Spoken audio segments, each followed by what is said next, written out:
Welcome, everybody. The Indiana Fever take care of business against the Chicago Basement 93-78 as Kelsey Mitchell drops 35 in this game. 2 rebounds, 6 assists, 3 steals, which the 3 steals were all in the first quarter.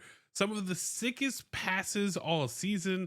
Highlight reel plays, just threading that needle. And she would have had a few more if the Fever could have finished them. She was getting a little bit of the Clark treatment there on some of those assists. She was 7 of 10 for 3.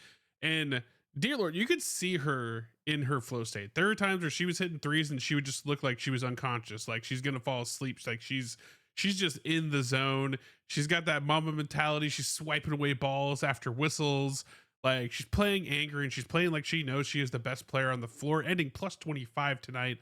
Love to see it. Aaliyah Boston struggled inside again, but again, I got a lot of flack when I was saying that her short jumper was going to be her big upgrade of the way she plays this season as kind of that hub assist kind of player. And sure enough, that's how she got consistent points. She ended with 14 on the night. She had 6 assists, which were mostly in the first half, and could have been up there into the triple double tonight. She didn't quite hit it. I liked that after the game, she was encouraging Timpson for her performance and Bibby, which we'll talk about in a little bit. And she did have 2 blocks and 2 steals. So overall, a great solid night from her for the team. And Timpson, KK girl, welcome out. Welcome to show out, man. Like she took up Howard's spot because Howard was a non-factor tonight. 12 minutes minus 10, like wasn't doing anything. Really bad shots. But Timpson, 14 points, 4 rebounds, 1 assist, 3 steals. She scored confidently inside, which I love to see from her.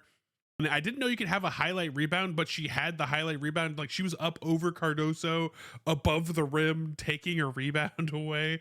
She got 22 minutes tonight. Well deserved. Glad Stephanie White saw that in her and gave her the minutes. And some people last video were like, where's her minutes going to come from? Well, here you go.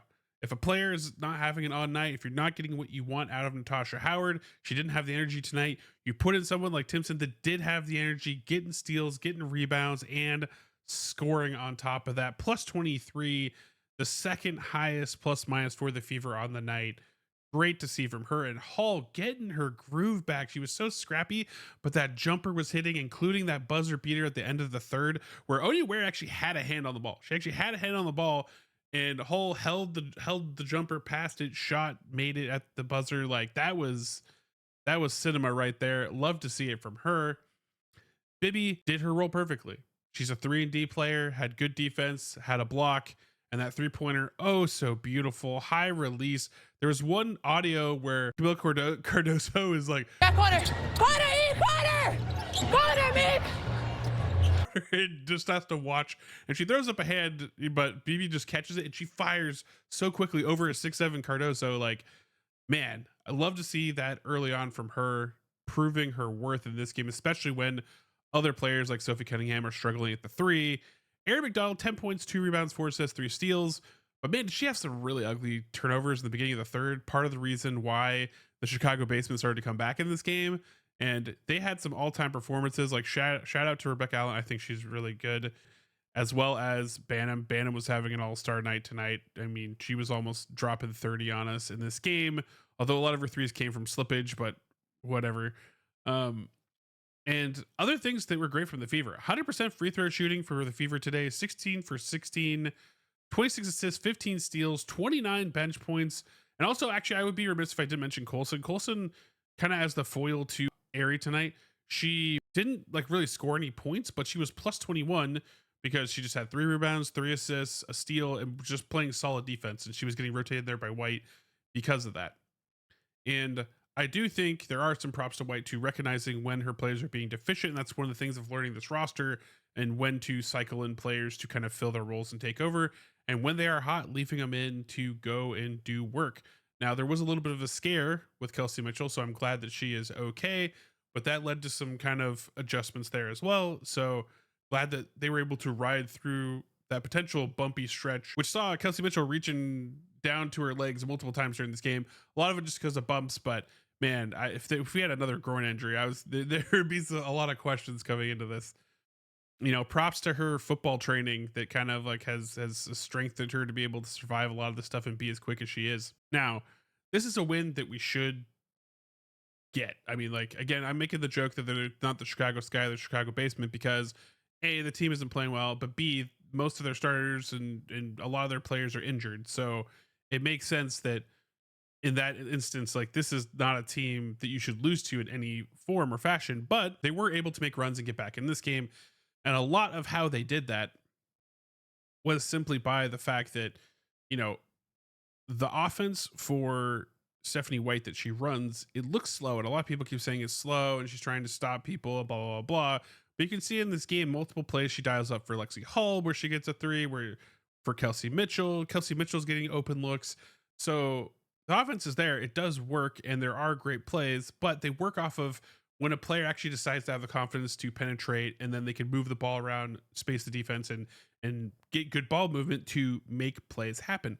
However, it looks slow and terrible when the players are not taking initiative, they're not driving, they're just playing mechanically, and they're just like zombie passing. There's multiple times where there's like zombie pass to a corner where there wasn't like an open corner three or anything to be done, and we just passed to a corner. There's nothing else around it, and so it's just some of that indecision where all the players on the floor aren't reading and reacting like they have to, and the flow slows down, and then the offense looks slow, and it does not look good. However, when you're getting steals and you're getting in transition, when you are penetrating and making and using that ball movement to get open looks, then the offense looks great. It looks dynamic and it's flowing. But there's just instances in this game where really, really lazy turnovers, like some bad turnovers, and you chain those back to back with poor offensive decisions. And rightfully so, White very early in the third quarter and at some other moments called timeouts just because she was like, you ladies aren't running the offense. We're not executing. We're giving up, you know, a lot of empty possessions and turnovers. Like, we need to right the ship now. We need to put in effort, and effort seems to be the constant thing that's getting called upon in here. Even when you're tired, if you're tired, you gotta let us know. We'll get you out. We'll get someone in there that's fresh, but it has to be constant effort. And there's just times where this team just goes through those lulls of either players are tired or they're making like lazy passes, or they're just like not actually locked in and reading and reacting and making the offense work. So at the end of the day, I think that combined with really bad transition defense, for especially when it came to the 3-point defense, perimeter defense, just a lot of slips on the floor because either it was slippery or we're going for steals, and then Bannum's wide open, and she made at least 3 threes off of, you know, Hall or someone slipping on the floor, which was crazy to see. It was just a weird night for that stuff. Overall, happy with the Fever, happy that they got to, you know, flex some weapons on the team, got to get a look at Bibby, who did a really good job, Timpson, who came through, Hall getting her groove back. Even if players are having off nights, the advantage of having depth on your roster is to be able to adjust night to night and be able to make sure that you can get players in there that are firing on all cylinders and make the ship run and answer the runs from the enemy team. So love to see it from them. And also, like, Kelsey Mitchell, thank goodness for her tonight. Obviously she was a lot of it dropping the 35 bomb, but also mainly happy that she is healthy. And I can't wait till this team is fully healthy, because they have so much potential and promise, and they're definitely going to get to playoffs if they are going to play with Kelsey Mitchell that is this on fire. Hopefully we can get her a little bit of help when Clark comes back fully healthy, and they're taking their time with her, and it's very obvious that they are doing that. But yeah, can't say anything more from this. Let me know what your favorite moment in play of the game was for this game. And as always, remember, you're going to be amazing today because you are amazing. And I'll catch you next episode.